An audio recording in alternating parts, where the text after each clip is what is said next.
untuk mencari besarnya GGL induksi, selain bisa menggunakan rumus yang ada pada slide sebelumnya, yaitu E sama dengan min N dikalikan dengan delta flux per delta T, atau sama dengan min N dikalikan dengan d flux per dt, kita juga bisa gunakan rumus E sama dengan BLV. Ini adalah rumus GGL induksi akibat dari perubahan luas penampang.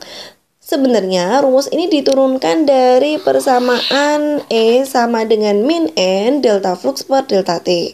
Kalau adik pengen tahu penurunannya, jadi awalnya itu dari E sama dengan min N delta flux per delta T. Karena flux itu adalah P dikalikan dengan A, maka ini nanti saya ubah menjadi min N dikalikan P. Nah, ini yang berubah adalah A-nya dek ya, delta A dibagi dengan delta T. Kemudian di sini karena bentuknya adalah persegi panjang, maka untuk mencari luasnya saya gunakan panjang kali lebar. Jadi nanti di sini delta A sama dengan panjang kalikan lebar. Nah, panjang ini adalah L. L ini adalah panjang kawat PQ. Kemudian lebarnya di sini adalah delta S.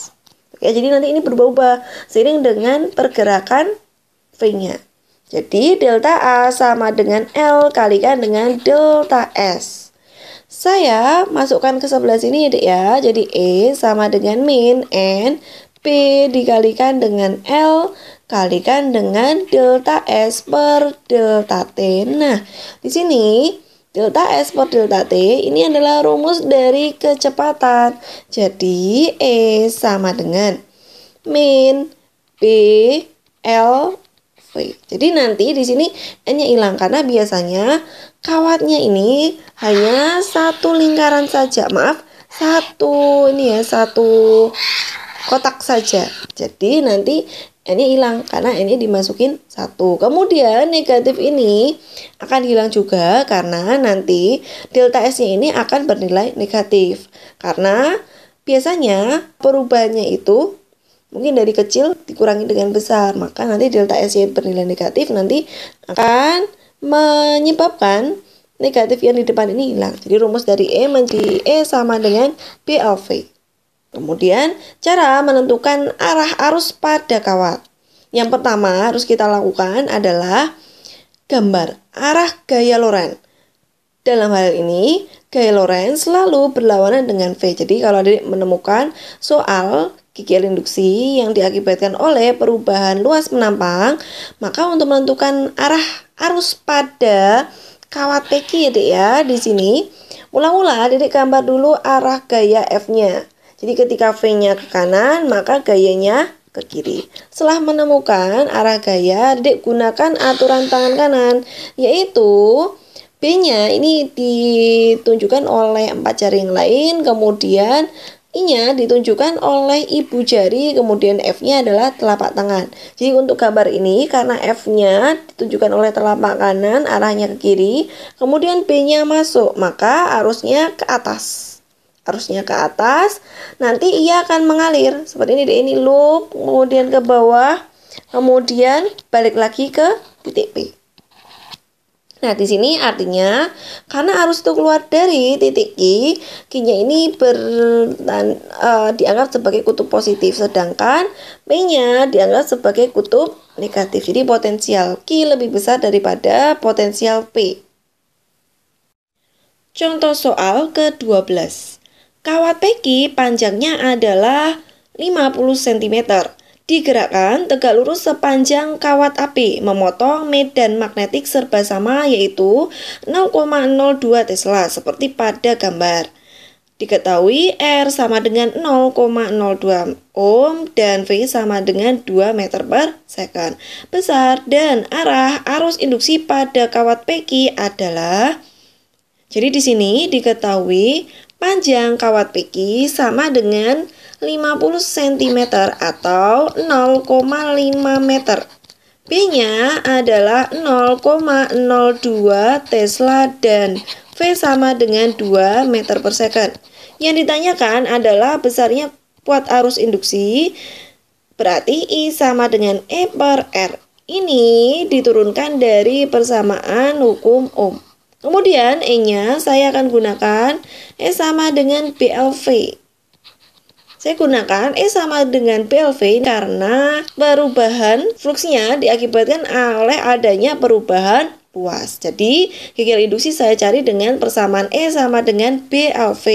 Di mana B-nya adalah 0,02, kemudian L-nya adalah 0,5 dan V sama dengan 2. Kemudian E hasilnya adalah 0,02 volt. Kemudian saya cari I-nya menggunakan persamaan 0,02, ini E-nya ya Dek ya. Kemudian R-nya juga 0,02.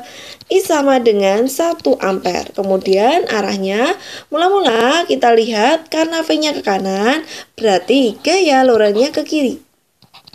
Kemudian saya gunakan aturan tangan kanan.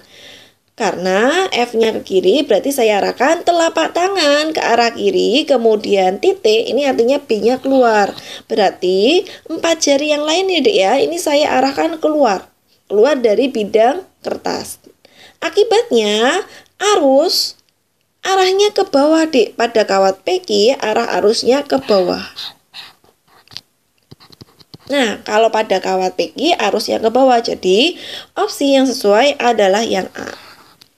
Nah, kalau nanti adik menemukan soal yang ditanyakan itu bukan arus pada kawat PQ, namun arus pada R arahnya dari Q menuju ke P. Kemudian kutub positifnya adalah yang Q karena arusnya keluar dari Q, kemudian kutub negatifnya adalah yang P. Selanjutnya, rumus untuk mencari GGL induksi bisa juga menggunakan persamaan E sama dengan BA omega N sin omega T, atau untuk nilai sinus maksimum E sama dengan BA omega dikalikan N. Ini adalah rumus GGL induksi yang diakibatkan oleh adanya perubahan sudut antara garis normal dan arah induksi magnet, yaitu theta. Theta ini bisa dijabarkan menjadi omega dikalikan T. Nah, kalau adik pengen tahu ini rumusnya dari mana, jadi awalnya itu kalau flux ini kan sama dengan BA dikalikan dengan cos theta.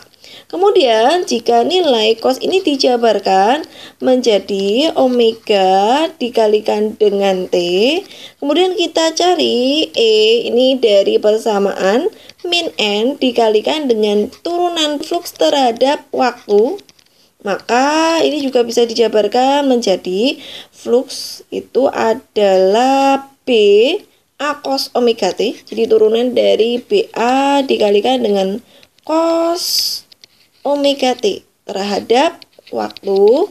Maka E menjadi sama dengan, jadi yang diturunkan itu nilai cosnya deh ya, BA-nya tetap min N dikalikan dengan BA.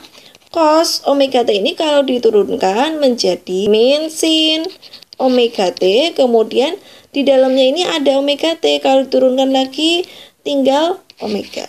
Jadi E sama dengan min kali min jadi plus BA omega N sin omega T. Oke. Minnya hilang ya Dek ya, karena tadi min kali min hasilnya jadi positif. Oke, sudah sesuai. Terangannya adalah E sama dengan GGL induksi, satuannya adalah volt, dan E max. Ini adalah GGL induksi maksimum, yaitu ketika nilai dari sinus omega T sama dengan 1. Contoh soal ke-13 dari SIMA UI tahun 2010. Gambar di samping adalah pembangkit GGL yang memanfaatkan gelombang laut. Amplitudo gelombang dan frekuensi getarnya adalah 25 cm dan 5 Hz. Jumlah lilitan dari kumparan adalah 2000 lilitan. Anggaplah bahwa simpangan getar batang magnet terhadap keseimbangan cukup kecil sehingga medan magnet di kumparan sebanding dengan jarak batang magnet ke kumparan. Pada saat di titik terjun di atas keseimbangan, flux magnetnya adalah 0,4 Weber. Saat ini titik keseimbangan dan di titik-titik terjauh di bawah keseimbangan flux magnet masing-masing adalah 0,32 Weber. Pada saat T sama dengan 0, posisi pelampung ada pada jarak terjauh dari titik keseimbangan O. Maka yang pertama, apakah GGL induksi maksimum yang dihasilkan adalah 1600 pi volt? Mula-mula saya langsung kerjakan untuk pernyataan yang pertama ini menggunakan persamaan E sama dengan BA dikalikan dengan omega N sinus theta. Karena di sini yang diinginkan adalah GGL induksi maksimum, maka untuk nilai dari sinus theta-nya saya ambil 1 agar di sini nanti terbentuk E max. Kemudian B kali A ini adalah rumus dari flux magnet. Saya ambilkan yang 0,4 Weber. Karena nilai 0,4 Weber ini nilainya lebih besar daripada 0,32. Langsung saya masukkan, berarti nanti di sini fluxnya saya ambil yang 0,4 dikalikan omega. Omega berarti 2pi dikalikan dengan frekuensi. Kemudian dikalikan N dikalikan dengan 1. Berarti 0,4 dikalikan dengan 2pi, frekuensinya adalah 5 Hz. N-nya atau jumlah lilitan adalah 2000. Kemudian dikalikan 1, hasilnya adalah 8000. Pi satuannya adalah volt. Kemudian untuk pernyataan yang kedua, pada saat T sama dengan 0,5 detik, besar GGL induksinya adalah 0. Saya gunakan rumus yang sama, yaitu E sama dengan B kalikan A omega N sinus theta. Namun tetanya di sini saya jabarkan menjadi omega dikalikan T. Untuk nilai B dan A ini Adik abaikan terlebih dahulu, kemudian Adik fokuskan pada nilai sin omega T. Tadi sudah diuraikan bahwa omega ini adalah 2pi dikalikan dengan frekuensi, jadi nanti sinus 2pi dikalikan frekuensinya adalah 5. Kemudian T-nya saya masukkan yaitu 0,5. Jadi di sini E sama dengan BA dikalikan omega N sinus. Kalau dikalikan hasilnya adalah 5pi. Nilai dari sinus 5pi adalah 0. Jadi nanti nilai GGL induksi berapapun B dikalikan A di sini, kalau dikalikan sinus yang nilainya 0, hasilnya juga 0. Jadi pernyataan yang kedua ini benar. Oke, pernyataan yang pertama salah. Selanjutnya untuk pernyataan yang ketiga, pada saat T sama dengan 0 sampai dengan 1,25, arah arus induksi pada kumparan dari titik A ke terminal B. Oke, saya akan coba lihat arah arus induksi pada kumparan apakah benar itu dari A ke B. Mula-mula di sini pada saat T sama dengan 0, di sini dikatakan posisi pelampungnya ada pada jarak terjauh di atas keseimbangan O. Jadi di sini keseimbangnya, kemudian dia berada di atas. Oke, jadi agak geser ke atas. Nah, setelah dia berada di titik ini, karena ini di atas, maka ia akan bergerak ke bawah, menuju ke bawah. Ketika dia digerakkan menuju ke bawah, maka kutub yang berada di kumparan B ini adalah kutub selatan. Ya, ini sesuai dengan percobaan Faraday. Jadi kalau digerakkan menjauh, seolah-olah ia ingin mempertahankan magnet ini tetap dekat dengan dia. Maka di situ terbentuk kutub selatan. Ketika B ini terbentuk kutub selatan, maka dia akan terbentuk kutub utara. Kemudian adik gunakan aturan tangan kanan, yaitu utaranya ditunjukkan oleh ibu jari, kemudian arah arus ditunjukkan oleh 4 jari yang lain. Jadi ketika utaranya itu di atas, maka 4 jari yang lain ini akan menunjukkan arah ke kanan. Jadi arusnya pada kumparan ini ke kanan. Maka di sini kalau saya lanjutkan, arusnya ini bukan dari A ke B, melainkan dari B ini akan menuju ke A. Kalau di sini kita tambahkan kawat, kemudian kita beri galvanometer, maka arahnya akan mengindikasikan dari B ke A. Jadi, pernyataan ketiga ini salah. Selanjutnya, pernyataan yang keempat. Perubahan titik fluks magnet adalah fungsi dari panjang gelombang air laut.